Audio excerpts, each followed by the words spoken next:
For example, the one thing that we talked about for a while was self-harm, and I would have a lot of flashbacks of self-harm and get really triggered about that. And the one thing that I had to understand, and the one thing that I think took quite a bit for me to understand, just like a whole process of psychologically listening and being open and getting glimpses, was why I was choosing to self-harm.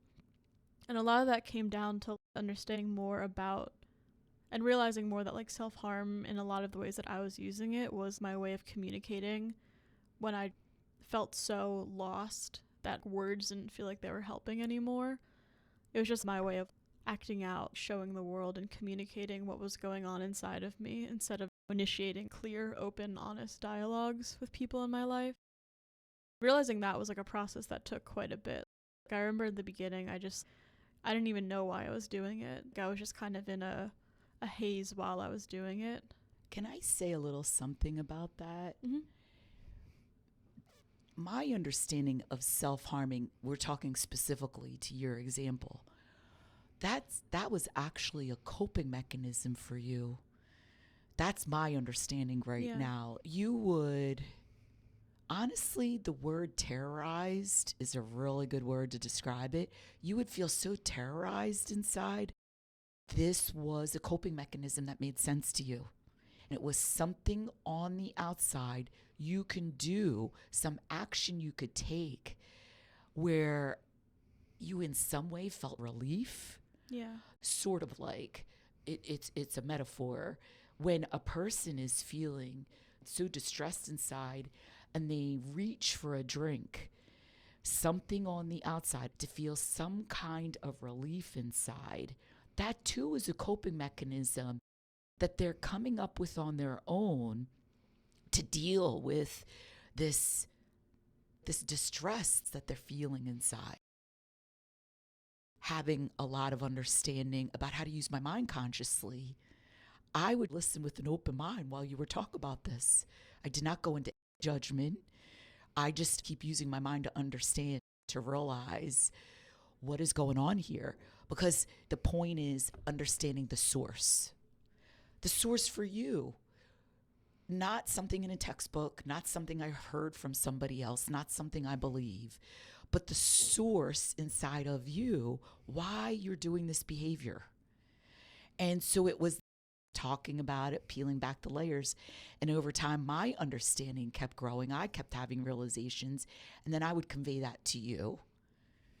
And a person really can feel when someone's talking to them from innate wisdom. There's a feeling about it that reverberated inside of you over time. You listened more and more to innate wisdom. You had your realizations about it. And there was a lot of healing that was happening. Yeah. To the point where these new levels of consciousness you cultivated and experienced inside, this is something in the distant past for you. This is another powerful thing about memory that we're talking about right now.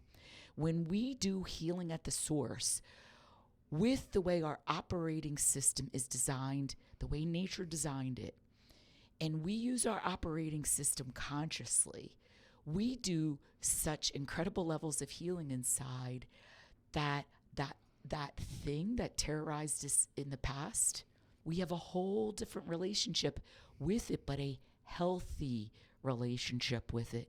Could you talk more about how that has, number one, how long ago was it you thought about self-harming, you actually self-harm, and your relationship now inside your head with self-harming?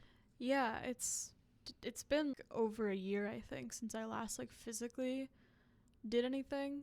Well over a year.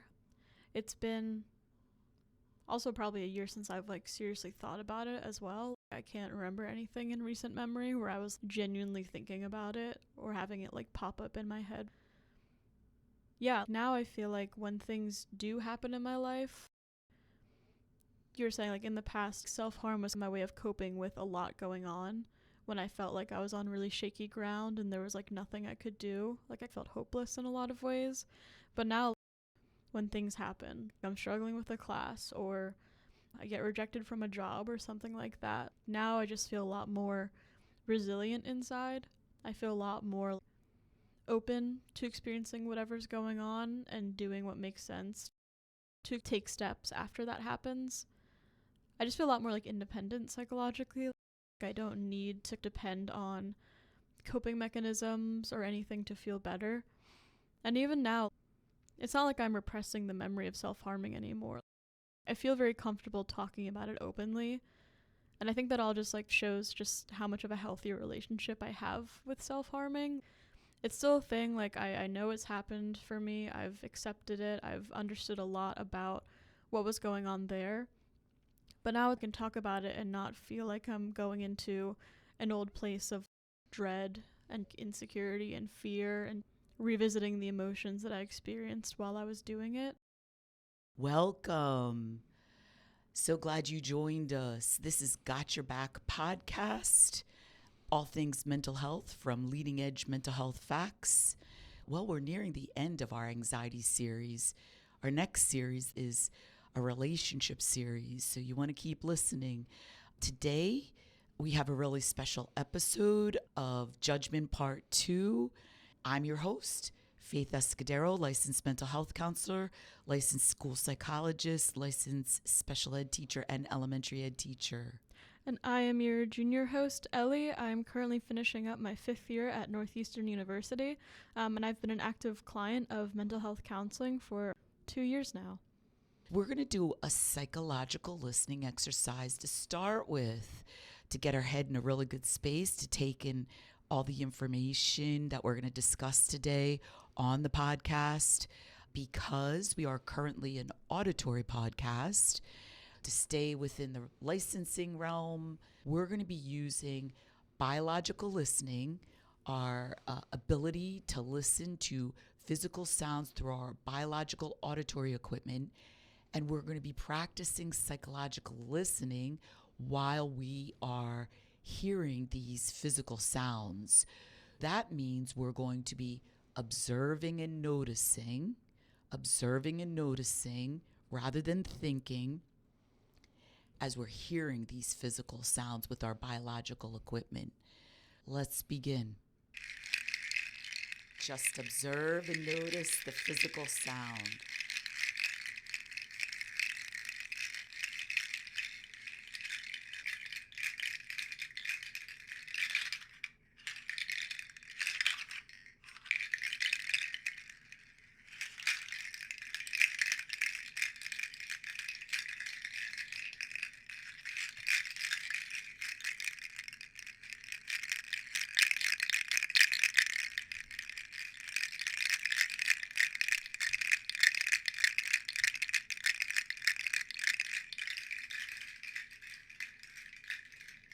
Continue to observe and notice the physical sounds.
Observe and notice the physical sounds.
What does it feel like inside right now?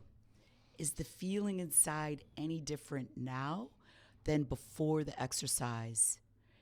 Is different inside your head at all than before the exercise? Ellie, do you feel any different inside than before the exercise compared to now? I definitely feel a lot clearer in my head. I feel a lot more aware of what's around me. Everything feels a lot more vivid because I'm not experiencing a lot of cloudiness or thoughts in my head. I've let those go, and now I just feel like I'm experiencing the world from a very calm, very open space. Well, when I look at you, I can see how more alert you are in your eyes. When I look at you, I can see a distinct difference.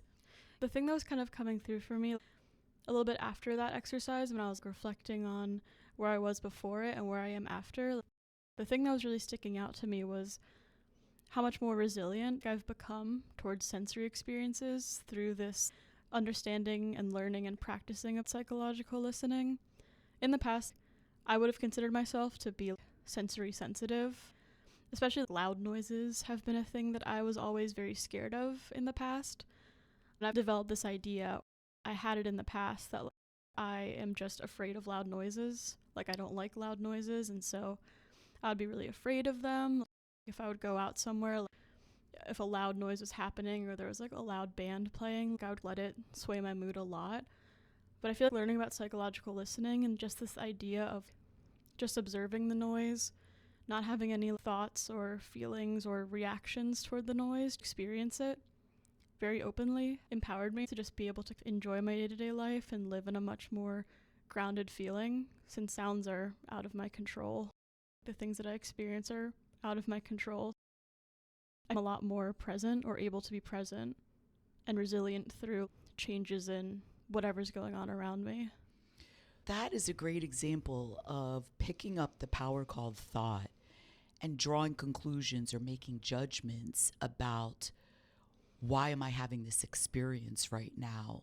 In the case of a reaction to a loud sound, to immediately pick up the power called thought, metaphorical, magical paintbrush inside, and to immediately draw a conclusion, make an assumption, create a belief. Oh, because I had that emotional reaction, I'm sensory sensitive. And then all of a sudden, it becomes this mindset or defining characteristic about oneself. Instead, one could just go into psychological listening and reflecting the way our mind is designed to reflect and realize, experience a leap of consciousness from innate wisdom, universal facts, why I had that emotional reaction, which is understanding the underlying reason, the objective facts, why I had that emotional reaction. Then it's understanding yourself from facts. It's having a clear sense of self from facts versus using this power called thought to make up subjective things about ourself, judgments about ourself that are in fact false. Because unless it's an objective level of understanding, is technically fiction. And so this is where we can go around believing these things about ourselves when they're simply not true. And so by being exposed to psychological listening, to practicing psychological listening, to understanding psychological listening at greater levels of consciousness, you're actually uncovering your ability to be resilient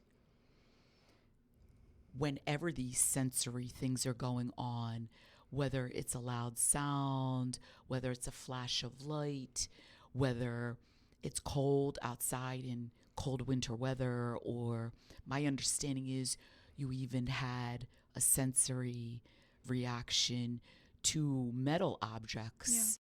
Psychological listening, it's regaining our bearings inside naturally. And that process is called self-regulation. And it's actually a very simple process. We were all babies. for whatever reason, we would start having some kind of emotional reaction, typically crying. The natural inclination of a parent typically is to go over and to soothe the baby, to assist the baby to become calm again. And with a lower level of understanding, we can think the outside, the parent picking up the baby, the parent talking to the baby, is actually the stimulus for the baby calming down, because you'll see as moments pass, the baby will stop crying, the baby will start cooing. Those are all behaviors suggesting that the baby is going into a resilient state, a calm state. And with a lower level of psychological awareness, we can think the outside is making that happen inside the baby. But it's actually the baby deciding to psychologically listen to the parent talking to them, to the parent picking them up, to the parent rocking them. And so it's the baby consciously using their mind that they ground and become calm and quiet inside. With more understanding of the invisible, what's going on inside, about the operating system, how we're using it, we come to understand things that are invisible to our eyes, we're experiencing or is going on in lifetime, in a relationship with another human being, with ourself. Psychological listening is an essential skill to understand, and for a lot of reasons, it's a capability that is a beginning capability to a lot of our other sophisticated psychological abilities inside, such as experiencing realizations. And realizations is a super important to allow, to experience, to see a situation from objective facts, to experience inside universal facts. They actually come through from innate wisdom. And to be able to more easily, more consistently allow oneself to experience realizations, an important piece of that can be psychologically listening in live time. What we're going to talk about today, part 2 of things out of our control, where we can do a lot of innocent judgments about it when that's not in our best interest, when there's more conscious ways of using our operating system so we realize more of the facts of what's going on. When we make decisions from that level of understanding, we're heading in a healthy, conscious direction with navigating that situation, with understanding that situation, with cultivating healthy relationships in our life, or more important outcomes at work or in school while we're studying. Our last episode was talking about the biological, using our mind more consciously instead of seeing it from judgment. Today, we're going to go to the psychological, the invisible inside, and seeing it more from universal facts, knowledge, realizations, rather than judgments, assumptions, beliefs, an intellectual understanding. Place to begin is, have you ever felt when doing math or being in math classes, you were dumb, or you were just never going to get it, or you didn't have that capability to understand it? Or with reading or writing, was it really tough for you to learn to read? You just found yourself staying away from books because difficult to learn how to read? We're going to be talking about why we experienced those things in elementary school, middle school, high school, or even in college. What we're going to be talking about is new science in respect to learning styles. When we are talking about our brain is biology that was constructed by nature. What it does is it creates certain capabilities as far as learning goes. While we're using our whole brain to learn, we can actually have learning styles where the phrases where we're more left brain dominated or we're more right brain dominated. Without understanding this knowledge, that's where we can think this student is impossible to teach reading, or this student needs to be working harder, or I hate school and I hate math, or I'm really stupid when it comes to learning math. When we are born with a brain that is more right brain dominated with our learning style, that's when we have visual spatial skills. And that's when we can read maps and they make sense to us, or we read visual diagrams and it makes sense, or math just comes to us just naturally, or understanding science, chemistry, the element tables. It just comes to us naturally, but yet we can struggle with aspects of reading, writing, or grammar, or organizing our writing, or with phonetics or spelling. When we have a more left brain dominated learning style, that's when you see a child at a young age becomes these voracious readers. All of a sudden, they're picking up books that are more dense or have higher vocabulary because language just becomes so natural to them. Yet they could really struggle in the area of math. Not necessarily, but it's something that could happen. So we're going to be talking about learning styles, what comes naturally to us because of the way our brain is built, our biology is built. It's just these natural capabilities that we have inside. Ellie, I pointed out to you sometimes when speaking with you or working with you, because I have a school psychology background, it would become clear that you had a particular learning style. And then you would, with an open mind, use your mind more consciously, start reflecting on it and having realizations about it. Can you talk about being exposed to having a learning style, using your mind more consciously to understand your learning style? I'll just start by saying, for all of my life, I definitely had a mindset around STEM, engineering. My family was very focused on making sure that everyone was an engineer, and an engineer is the best thing you can be. And so I grew up with a mindset about engineering being the thing that I would pursue, and that would be the thing that I would take into my career. And so I would take a lot of math classes, and in college I majored in engineering, and I always struggled a lot with it from a less conscious place, just like, whatever, I'm stupid, I just don't understand this. This is just how my life is going to be. Can I add something? And then I would love for you to continue. Sure.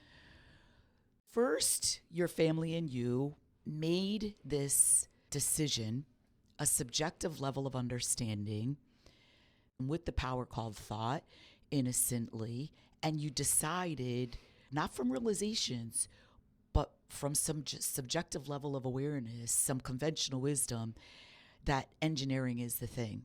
So when we start with that kind of mindset, listening to innate wisdom, when it's trying to steer us in a particular way or help us to understand, it's almost like we're deaf to it, like we have blinders on. You kept thinking that innocently. You used your operating system to create judgments, beliefs about yourself, interfacing this academic content that engineers learn.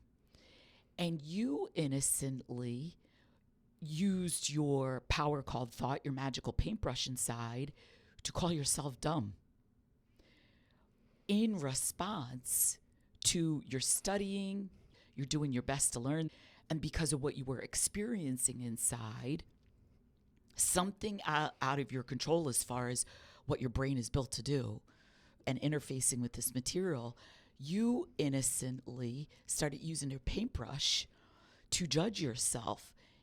That's when we use our paintbrush to call something good or bad subjectively. How you were responding to this material as bad, as dumb, as stupid. And you were believing these things about yourself from an objective level of understanding.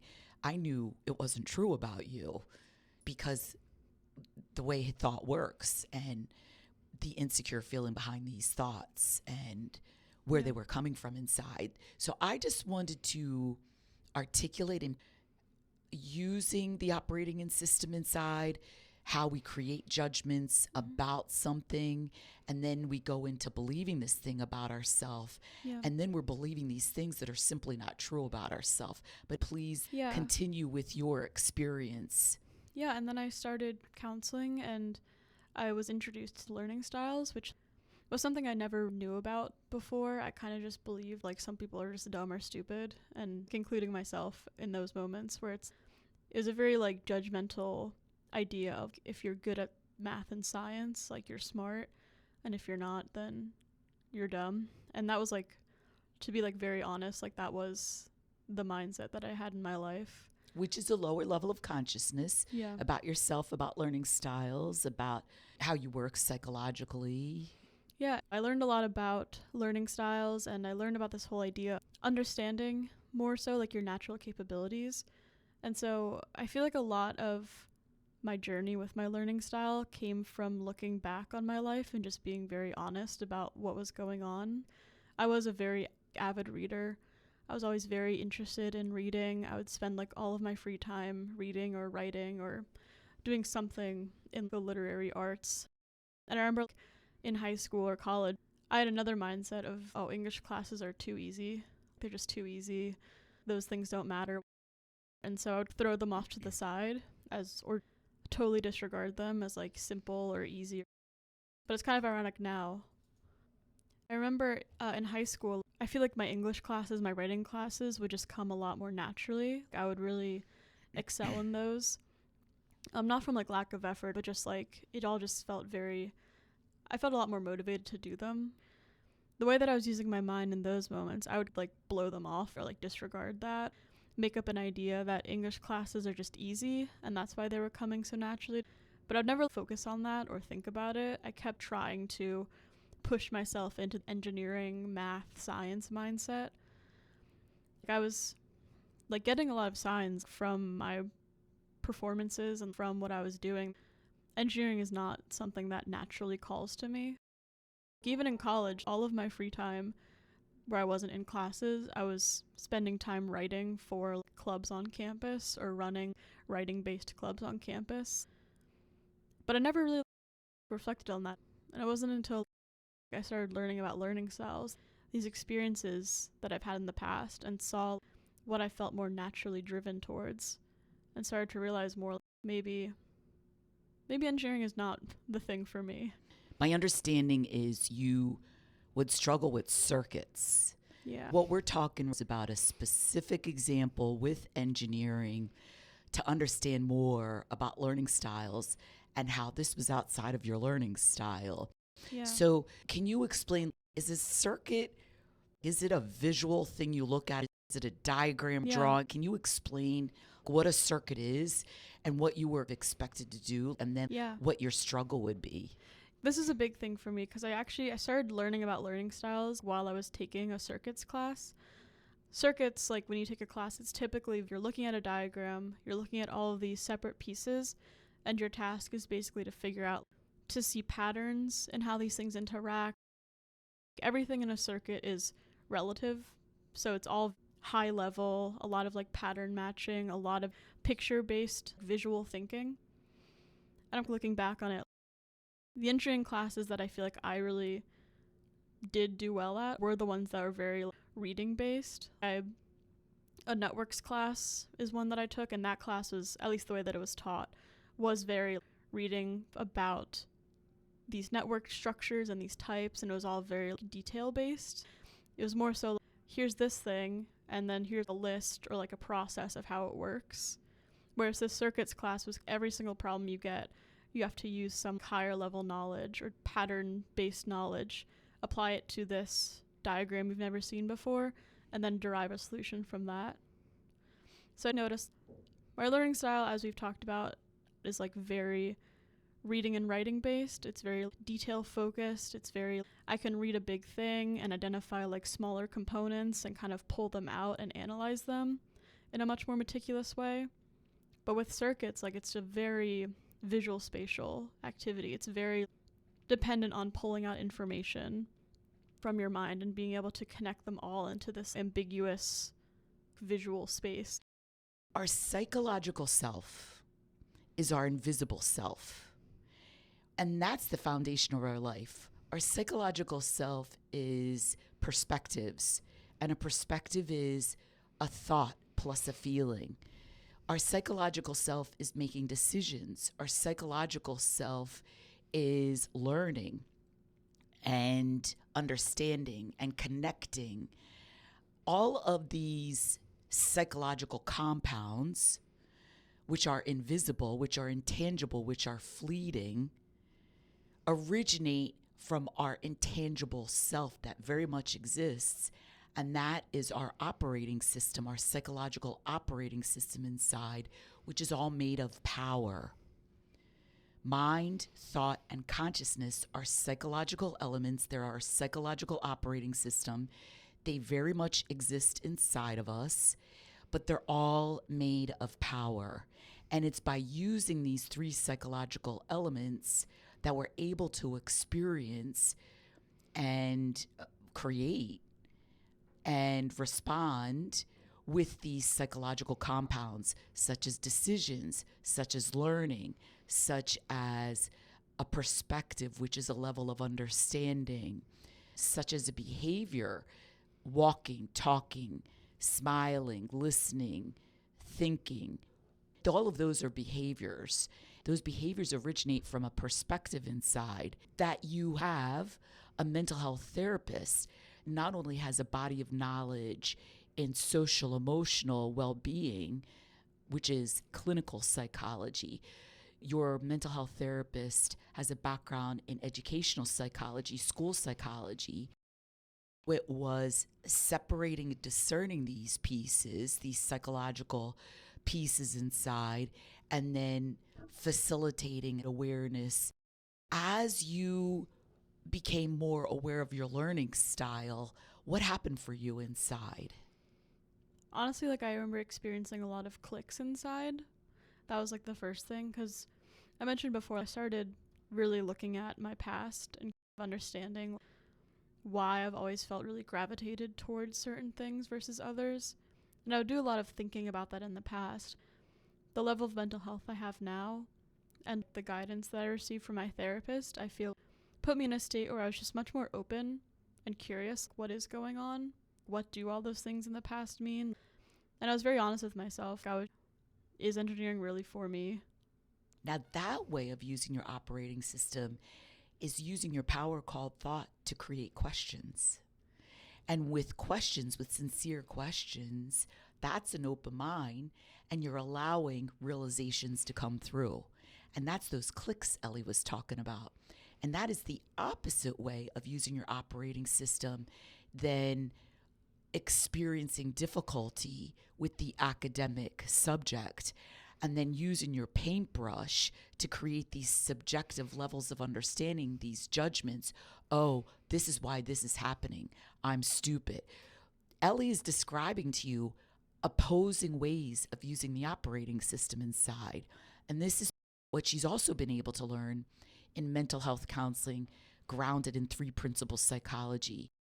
Use her power called thought more skillfully to ask questions, allow her mind to be quiet, allow realizations, allow clicks, leaps of consciousness to come through, to see the underlying facts, to experience the underlying facts about herself or the live event.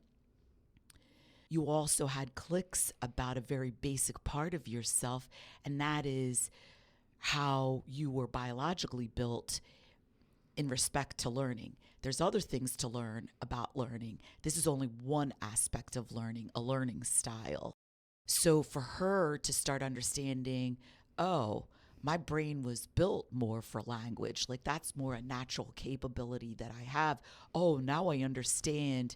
She was dismissing her ability to learn all she learned in those English classes in high school. With more consciously using it, she could have realized, oh, I'm really gifted at this, or she could have been excelled more within those English classes. It's liberating to understand more how you work inside, and then you understand more the direction to go in your life, not this arbitrary made up idea, engineering is the right thing for me. Instead, it's understanding there's some direction for you to go in where you really utilize your writing and your reading and your language and your speaking capabilities in which you really excel. Yeah. Yes? No? Yeah, I do feel like it was also liberating, just another mindset that I noticed I've had shift. I used to be very judgmental about classes I struggled with too. Like, I would say things, I hate circuits. And I feel like this is also a conventional wisdom thing of saying I hate math or I hate whatever subject.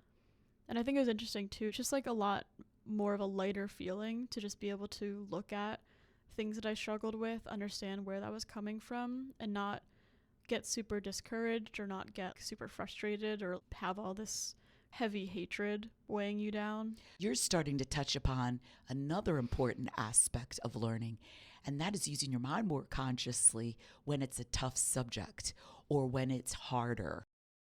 Instead of going into all this busy-minded thinking, all this judgmental thinking, all this anxious or emotional reaction thinking, less consciously using your power called thought. Instead, it's just going into this psychological listening. It's pausing. It's allowing your mind to be open. And it's using your power called thought more skillfully, saying, what's the best way to approach this? Or how can I learn this in a way that makes more sense? It is being wiser, more conscious, gentler on yourself, how to use your operating system and how to approach the task at hand. And in the end, you learn more. Number one, you learn to be more resilient, but you actually learn more about the content. You learn more about yourself and how to approach these harder tasks.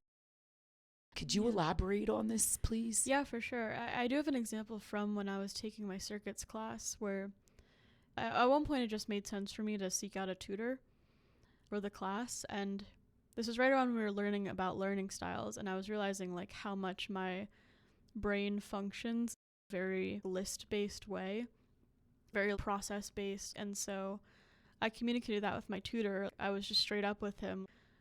I'm going to need more than a diagram and you drawing over it and brushing over stuff. This is the power of self-awareness from realizations. You become a more conscious participator within the relationship. You already went in with this clarity, saying to the tutor, I need for you to give me a list, instead of the tutor on their own trying to figure everything out and you not understand yourself. From clarity, you're saying, from realizations, you're saying, I need this, which is so incredibly helpful in a partnership. You're doing your work. Now the tutor comes up with what they can come up with from their body of knowledge and put it in that form or talk to you about it in that way you need it. So I just wanted to point the difference when you have realizations, instead of coming from a lower level of consciousness and depending on the outside to figure it all out. Yeah, definitely. Please continue elaborating on your example. Because a lot of the support for circuits is very visual still, which I was just straight up with him. Can we walk through the circuit step by step and piece by piece? I'm just going to ask you a bunch of questions about how do you know this is what this does? Or how do you know that these two things do this when they're together? Or so on and so forth. I just told him I need a much more methodical, step-by-step approach. And it did help a lot. Like, it did help me understand a lot more about what I was learning. And I feel like it also kind of like enabled me with tools to be able to approach the problems with a much more prepared mind. Just felt more, there's still difficulties I ran into, and there's still certain things that I could have upgraded from that process, but it was just a cool little example in my life of having this knowledge and this clarity and being able to actually apply it in real life to make progress in something that in the past I've had such a huge mindset about not being able to do. So if I'm not mistaken, you used to be in a great state of anxiety when it would come to your homework and attending classes. And yeah. So part of that was your social emotional, your mental health, but part of that was also your self-awareness about how your learning style works and how to approach it. Before I started learning about this, and I was super, super insecure about my intelligence and how much I was capable of understanding engineering. The biggest thing that I remember was I would be terrified of working with people in my classes, because I had a lot of classes in my earlier years that were group based, so you'd get a problem and work through it together. I remember I would be very silent through a lot of these meetings. I would be super scared of saying something wrong or saying something that sounded stupid, or people thinking I was stupid, because I already believed that I was stupid, since a lot of this stuff, as we've been talking about, didn't really click with me as easily. And so in those moments, like, I would give in to the fear. I would just say, stupid, I'm gonna let these people figure it out. I'm gonna totally hands off this because I didn't think I would be capable of doing it. So just like a lot of fear, living in a lot of anxiety for when these classes would show up in my schedule.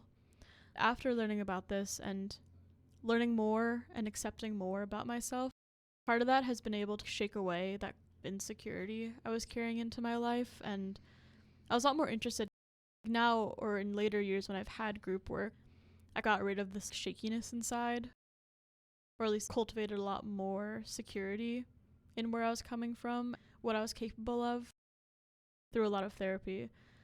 In group settings, I've been a lot more vocal. I've been a lot more open with asking questions, talking to TAs and talking to professors and project partners, having more of a voice. Even if I wasn't necessarily like solving the problem with what I was saying, I was still a lot more proactive with asking questions and understanding for myself what's going on. Being engaged Yeah. in what you signed up for because of the knowledge that you cultivated inside about how you work and how your brain works, at least according to learning style. This is called transformation from within. This is called greater sense of self, greater levels of mental health cultivated inside. It's something that's happening inside, but it's really important. Being a licensed mental health counselor, when you're talking about being terrified of your classes, when you're seeing them on your schedule, then you're having to attend them, to be in that constant state of distress, that is really, number one, hard to live in. Like, that's where people can go to coping mechanisms a lot, like drinking or other coping mechanisms. That's where they don't maybe show up to class. That's where they start failing classes. But most importantly, that feeling inside, such a feeling of distress. It's really not a way to live, to constantly be anxious like that. But also, it's not only hard on one's ability to learn or one's ability to move through the world, navigate the world, develop relationships, navigate college, but it's also so hard on the body. This is where people get sick. They're more easily able to get sick. Their immune system is working as well. This is where they have high blood pressure. This is where they have digestional issues. And over time, when the body's under duress like that, when the biology's under duress like that constantly, that's where it leads to longer term illnesses, severer illnesses. The body starts breaking down over time because the biology is like a best friend to the psychology inside of us. They're separate, but they work together. So I can only imagine how your first couple years of college were just so difficult for you. Yeah. Something not necessarily you want to remember or revisit. And I think this also is relevant to something else I know we wanted to talk about today. A lot of my earlier years in college just are completely foggy for me. They've almost been wiped out of my brain, which is interesting, I think. I was just curious if we could talk a bit more about Absolutely. So now we're talking about another psychological capability inside, and it's called memory. There is so much misunderstanding about memory and how memory works. So our organic memory is how our brain is built. The brain, metaphorically, is like a computer.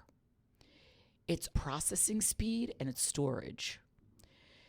Our higher level abilities, psychological, come from the mind and how to use the mind consciously. When we're talking our biological self in relation to psychological capabilities, we're talking basically about memory, our ability to store experiences. And there's so many different aspects to understand just about that. And then we're also talking about how fast the processor is inside. Technically, in the world of psychology, that's when you're using the word intelligence. And intelligence, another word for it is smart. That is only one aspect of our ability to learn, our ability to take in information. For example, we can have an associative memory, or we can have a direct recall memory. This is all how our brain is built. It is a capability inside. When you're academically doing things, or even you're learning how to change a tire or change oil, when you're learning those things, when I'm talking about memory, or I'm talking about how fast your processing speed is, those are discrete aspects as far as your ability to learn that. You're capable of much more. You can be in a place and you can smell a smell. And then all of a sudden, it's metaphorically, it's like a little disc stored in your fancy computer called your brain emerges. In the now, you're experiencing this recorded idea called a memory in live time about something that happened in the past that has that related smell. That's called an associative memory. Or you're talking about something and you recall that exact thing that happened in the past. That's called recall memory. The way our brain is built, we have different types of memory and we remember in different ways. There's the way your brain is built when you are learning something. There's also the state of your mind and your level of mental health that affects your memory. When you hear of people that have gone through traumatic experiences, until that psychological trauma is healed, that relationship to that event that happened in your life, like you said, you'll experience a fogginess or you won't recall it. Yeah. It's not available to you. Can we talk a little bit about what trauma means in this case? Really good question. It's something you've been through, like domestic violence, being aggressively, physically treated by a partner, by a spouse. When you're going through it, what you're experiencing on the inside with less awareness of how to use your mind or what we would do inside at lower levels of consciousness, we would go through such a distressing state as far as the thoughts go through our head or as far as the feelings we live in. You hear about soldiers being in war, or you hear about people being in war zones. Basically, their life is threatened. They've either seen people get killed or physically harmed. Until we do the work using our operating system consciously, they are areas in our life that they become psychological burdens to us. It's like carrying weights inside. We become less emotionally or intellectually available in current time. But here's the good news. With this leading edge science, we are uncovering more about the operating system inside and how it's built and how to use it to heal from those circumstances. You can even speak to some of that, Ellie, how you were guided in therapy, how you were facilitated to use your mind more consciously so that you could use your operating system the way nature designed to experience this healing at the source of your trauma. To go back to what we were talking about, when that trauma is healed, at greater and greater levels, because it's in levels. It just doesn't happen all at once. You get glimpses, big ones, small ones. That's the mystery of the live moment and allowing innate wisdom come through. It's mysterious, your healing journey or what you're going to experience. It's all good. It's worth it. Having a realization, you feel alive again. You feel restored. You feel grounded. When we heal those things, we have all this emotional accessibility from the past and current time. That's where we have more access to memory. What we've been innocently doing with our operating system is we've been creating all these judgments and assumptions that has to do with age or dementia. When we're being asked to recall something, especially I've given a lot of psychological intelligence tests. There's a lot of components to memory from universal facts. So it's important to listen to the feeling inside and understand when you're using your operating system to create innocent judgments about yourself or someone else as far as their ability to remember or their level of functioning as far as memory goes. Another thing is the way you were using your mind and the level you were functioning at. That fogginess or low moods was how you were taking care of yourself, whether you were getting enough sleep, what you were putting into your body, and also all the anxiety you were experiencing. Fogginess you've been experiencing, which meant less accessibility to your memory or your natural cognitive capabilities, was coming from your level of mental health. From that was how anxious you were all the time. Anxiety, it's like a metaphorical shield, access to those true capabilities in live time. And that's one of the things you've been learning is not only healing some of those experiences, but also having realizations where you can go into those experiences more calm, more grounded, more healed. You don't experience as much fogginess in current time. So you have much more access to your true capability to remember and all these other psychological capabilities you have inside.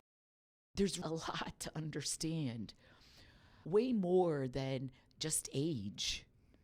As far as memory goes, we need to be much more careful in throwing around that word dementia, to be more prudent and wise, to have an open more mind. Why is this happening? Why am I struggling to remember this?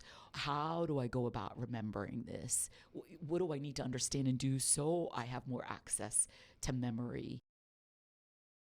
When I was first starting out with counseling, the biggest thing that I was dealing with was just not remembering a lot until something would happen. I would see a movie or a TV show or just some thing that reminded me of like an event that's happened in the past. Which is an example of associative memory or getting a glimpse. Go ahead. Yeah, and I would just get triggered or it would bring back a lot of memories and all of the bad feelings I had associated with it, and I would just freak out or go numb or I would just have a reaction to that memory. That can sound like an aspect of post-traumatic stress where you're in a situation, you're not thinking about it, and all of a sudden this glimpse, this memory comes back in live time out of nowhere. Then at your level of mental health, the way you used your mind in response to it, you would use your power called thought, your metaphorical paintbrush, and you would start creating fearful thoughts about it. Yeah. And that's what you would call being triggered. Yeah, and so there were a lot of steps in therapy. The first thing was making note more consciously of when I would get triggered or like the feelings that I would experience and what memories they were revealing to me. And that was just like a process of like being more present, listening more to the feelings I was experiencing, not trying to like brush off or blow off a moment of like extreme stress. And which is a great example where you were starting to apply psychological listening rather than going into reactive thinking. Great example. Yeah. So a lot of it was just bringing those things up in therapy and just very slowly, piece by piece, trying to understand more about what was going on, getting those little glimpses. For example, the one thing that we talked about for a while was self-harm, and I would have a lot of flashbacks of self-harm and get really triggered about that. And the one thing that I had to understand, and the one thing that I think took quite a bit for me to understand, just like a whole process of psychologically listening and being open and getting glimpses, was why I was choosing to self-harm. And a lot of that came down to understanding more about and realizing more that like self-harm in a lot of the ways that I was using it was my way of communicating when I felt so lost that words didn't feel like they were helping anymore. It was just my way of acting out, showing the world and communicating what was going on inside of me instead of initiating clear, open, honest dialogues with people in my life. Realizing that was like a process that took quite a bit. Like, I remember in the beginning, I didn't even know why I was doing it. I was just kind of in a haze while I was doing it. Can I say a little something about that? Mm-hmm. My understanding of self-harming, we're talking specifically to your example, that was actually a coping mechanism for you. That's my understanding right now. You would, honestly, the word terrorized is a really good word to describe it. You would feel so terrorized inside. This was a coping mechanism that made sense to you. And it was something on the outside you can do, some action you could take where you in some way felt relief. Yeah. Sort of like it's a metaphor. When a person is feeling so distressed inside and they reach for a drink, something on the outside to feel some kind of relief inside, that too is a coping mechanism that they're coming up with on their own to deal with this distress that they're feeling inside. Having a lot of understanding about how to use my mind consciously, I would listen with an open mind while you were talking about this. I did not go into judgment. I just keep using my mind to understand, to realize what is going on here. Because the point is understanding the source. The source for you. Not something in a textbook, not something I heard from somebody else, not something I believe, but the source inside of you, why you're doing this behavior. And so it was talking about it, peeling back the layers.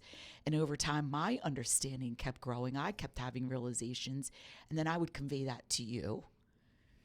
And a person really can feel when someone's talking to them from innate wisdom. There's a feeling about it that reverberated inside of you over time. You listened more and more to innate wisdom. You had your realizations about it. And there was a lot of healing that was happening. Yeah. To the point where these new levels of consciousness you cultivated and experienced inside, this is something in the distant past for you. This is another powerful thing about memory that we're talking about right now.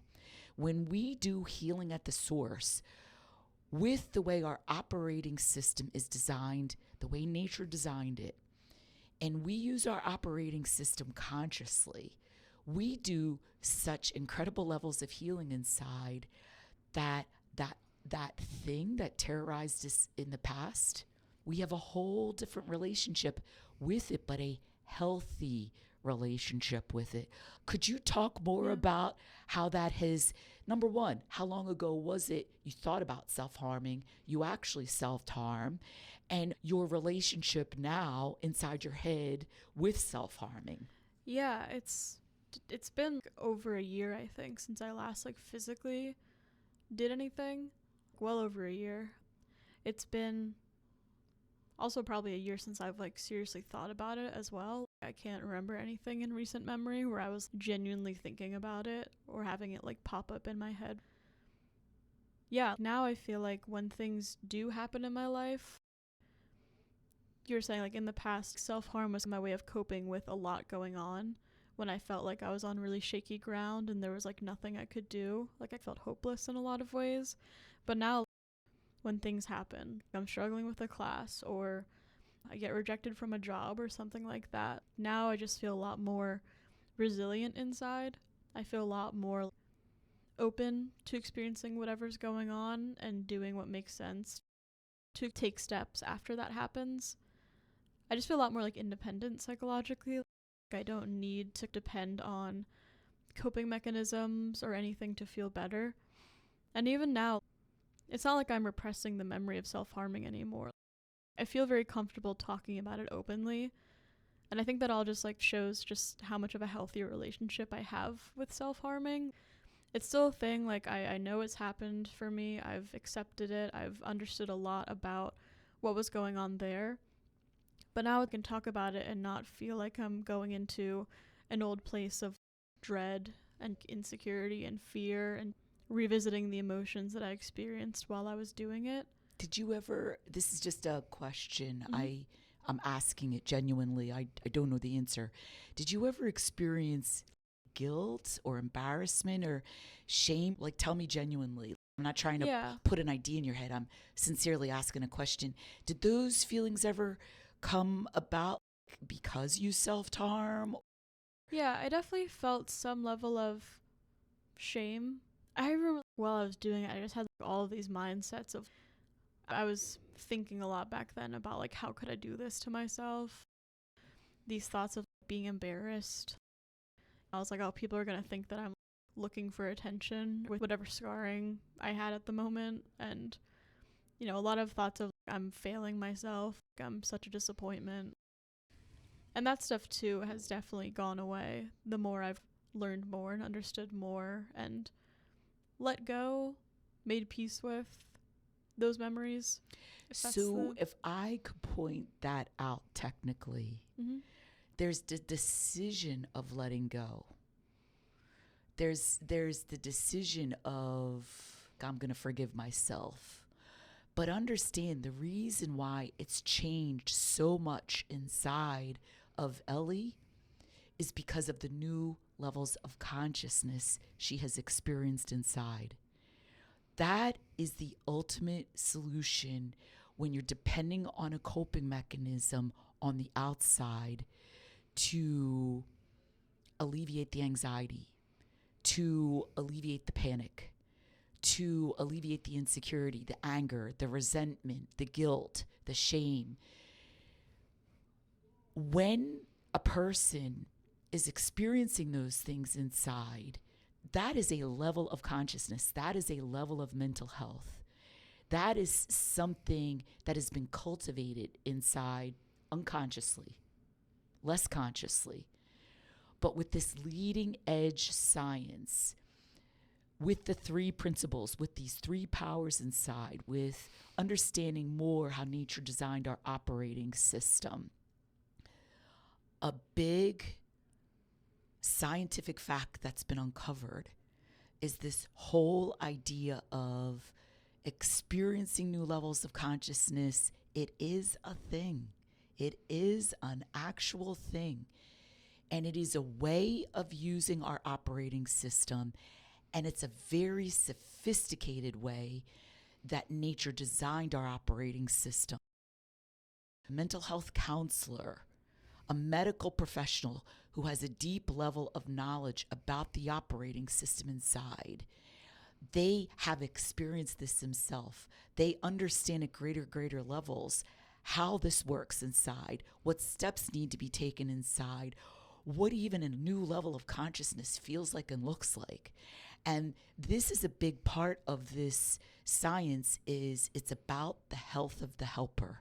It's about the level of consciousness of the mental health therapist or the medical professional, because the greater levels of consciousness they've cultivated inside, they understand from psychologically seeing it and experiencing it how to guide their clients, their patients, from this awareness, from this knowledge inside.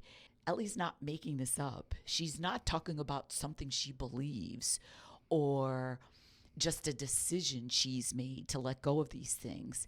This is transformation or healing that's happened inside of her by using her mind consciously, allowing innate wisdom to come through and experience these realizations, these new levels of consciousness. So this is a new place that she sees from inside, and she sees all of these things that occurred in the past. It's faded away, it's melted away, and that she doesn't have any thoughts anymore about self-harming.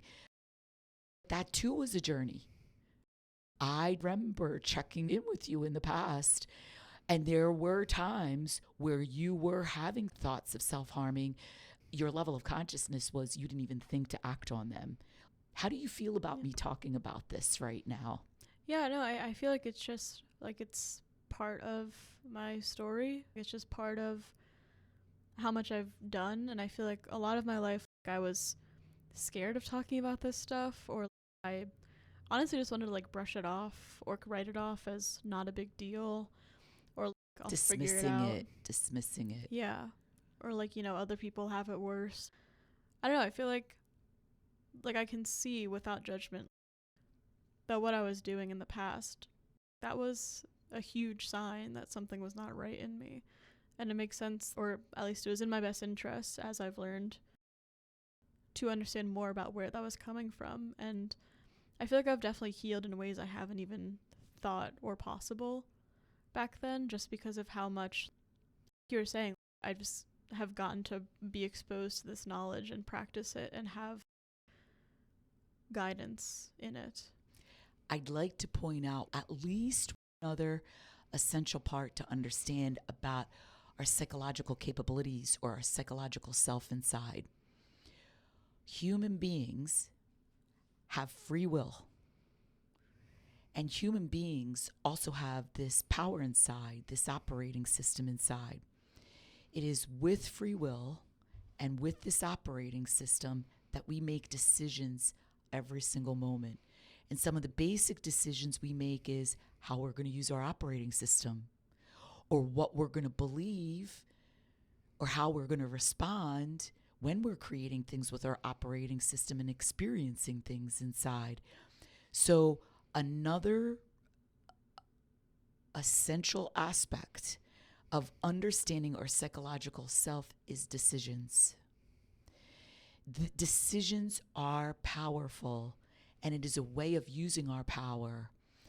And this is also part of this leading edge science that it became very apparent to me to learn more and more about conscious decision making versus habitual decision making, or conventional wisdom to decision making, or decision making from the personal. And it has been in the moments that I've had the honor and privilege to guide Ellie to understand more about conscious decision making, and then what she decided with her operating system, whether to learn it, whether to realize what I was talking about, and then her applying it, her free will, her choice when she applied it. So many of these moments when she made more conscious decisions that has led her psychologically independently, physically independently, to the place where she is now, which you can't predict this. It's not even worth your energy to predict or guess. Like, this is all part of being present and being open and allowing yourself to see, how does this work and where does this go? It's also been my curiosity around conscious decision making or lack of conscious decision making. I would see that would be pivotal moments in my life, in working with my clients, in my family's life, in the people around me. I would see how that would make a difference. And it just became an area that I consciously chose to dig into as a scientist of the mind, as a scientist of our psychological self. It's Ellie choosing to understand this and apply this at greater levels of awareness that's also led to her being at where she's at right now. And this is all invisible. It is a thing happening in live time, and we can talk about it in greater length in future podcasts. But could you talk about making more conscious decisions and how that's led to you experiencing this healing and living at greater levels of consciousness? Yeah, I remember it's kind of interesting. The thing that was going through my head while you were talking about how all this is invisible, how different I am to who I was 2 years ago. and how much, because like when I started therapy, I remember the big word that was in my head was hopelessness. Like I just felt so lost. This was my last ditch effort. I had very little faith in therapy at that point, honestly. Like, I did not think it would work. I don't know what else to do, so I'm going to do this again. And that was like a whole process in therapy too, because I remember like I was really resistant a lot of the times. Like I had a lot of very stubborn ideas in my head about not wanting to commit time to therapy or thinking my time was better spent elsewhere. But it was a very long process of slowly understanding what was going on and what you're trying to communicate to me, Faith. And I'm not, honestly, looking back on it, I'm sure there's a lot of things that by chance or just like by kind of happen to work out in therapy. The grace of the universe, or Yeah. some people call it the grace of God. Yeah, just like the chance that I happened to find you, how different therapy could be. That is the power of innate wisdom inside. Innate wisdom led you to my services, and innate wisdom was the thing that kept you coming back, you listening to it. Because innate wisdom, that little angel inside, that intelligence that the living energy mind has, mind is a living energy. It's very sophisticated. It was mind, this living energy inside of you, and the intelligence in it, innate wisdom. But it was in those moments that you listened to innate wisdom that brought you and kept you keep coming back. Honestly, like I feel like a lot of it too was you were definitely the first provider I had that would give it to me straight. Because I remember I had a therapist before you, and it was all telehealth, and I would play Tetris during our sessions. In my head, I was like, I need to do this to stay focused. And my therapist at the time was whatever about it, but I remember our first few sessions, you would just point out, you're not paying attention right now. You're not focused right now on the appointment at all. And you would be right, and it would be the first time I got consequence for what I was doing.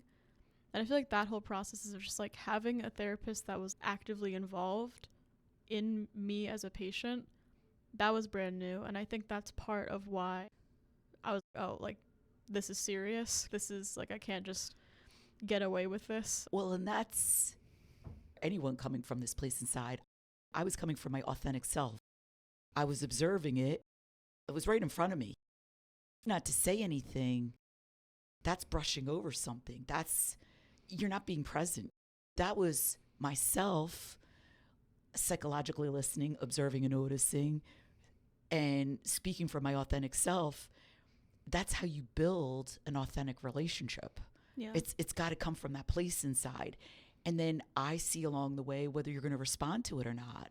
And that lets me know, is this going to work? Or, because if we're not on solid ground, where's it going to go from there? I mean, how can we possibly heal the source of whatever's going on inside of you?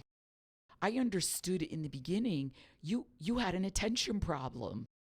You would be in and out. Now, it was for me to uncover, using my mind consciously, why is that happening? I'm not judging you. I'm saying, as a scientist, as a doctor, there's something for me to understand. Yeah. There's facts for me to understand. And unless we understand this, you're only getting bits and pieces of what I'm saying. How is this going to work? Yeah. Right? That's where learning problems start. That's my background as a school psychologist. You need to have better focus. This is innate wisdom. This is common sense. My first job was to point out, to help you to become aware, your attention needs to be upgraded, to discover what's going on here. And so piece by piece, we would discover, we would unravel, we would work on healing the source. It was very clear to me in the beginning, I knew inside you were really in trouble. I could feel it, I could see it. And I don't often recommend medication. This is what makes sense. For you to get it even in a place in your head where you could start even taking this stuff in. That's when we started talking about this leading edge part of this approach called an intensive. Mm-hmm. You kept coming up with these less conscious decisions of not doing it. And then that's when I just put a boundary in place and said, either you're going to do this or you're not going to do this. And that's going to be whether we move forward or not. We need to get some traction here. It's either going to be meds or you do this intensive. It was making conscious decisions and knowing how to do that, setting boundaries with you. Typically, you would make these conscious decisions and be responsive to it, which, how do I know that's going to happen? It's this collaboration. And the collaboration is my level of knowledge, myself coming from my authentic self, myself using my mind consciously to really see the source. So it's a present step-by-step process. It's an honor to have been of assistance to you where you're at now, which who would have ever known? There's just too many pieces of it. The thing that was kind of sticking out to me was just back to this whole idea about judging who we are and believing what our minds are capable of.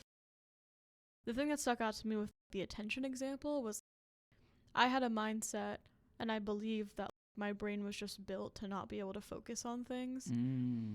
And that was where I was coming from with you, because that's something that my previous therapist just accepted as part of me, and it was like, okay, she's not going to be able to focus super well. But through working with you and getting honest, open feedback from you from a more conscious place, a more curious place, I realized a lot more about where that attention span was coming from. And in those days, I wasn't getting a lot of sleep, and our appointments would be early in the mornings, so it would be 9, which honestly isn't even that early. I would just be falling asleep and super busy in my head, trying to keep stay yourself awake. Yes. Yeah. So there's a lot for me to learn there about not believing that I'm built to be depressed or anxious or have bad attention spans, but more so just being open and understanding more. Is there anything else to understand about these behaviors that I'm exhibiting? And that's also where my level of understanding about psychological listening was super useful for you, because we often did a psychological listening exercise so you could experience it. You could be, your attention would be so much different after you did one. You could take what we were talking about in much more, but you also got to see firsthand your capability of being focused and your attention span. Yeah. So it was those exercises and the unraveling, it was breaking serious ground with you and making serious headway with you. Thank you. This has been an extraordinary podcast episode. Incredibly grateful that all we covered and that you were willing to talk about it, Ellie. And I have a feeling I trust I'm right about that there's a lot of listeners that are grateful that you decided to open up. My gut is it's helping people we haven't met or don't even know are listening to this podcast. And that's what this podcast is for, is to help you to understand, you the listener, you're capable of much more than you've understood in the past. And Ellie's giving you living examples. We will start our relationship series next. Yep. This is the end of our anxiety series, and it's really been quite a ride. Thank you so much for all your contributions and being willing to talk about it and being here, Ellie. Yeah. Thank you, Faith, for giving me the opportunity to speak about this. I think this episode definitely felt like we covered a lot of very important and relevant stuff, and I hope it's resonating with people out there, what we're talking about. So come back and join us. Keep listening. I'm Faith Escudero, host of Got Your Back podcast.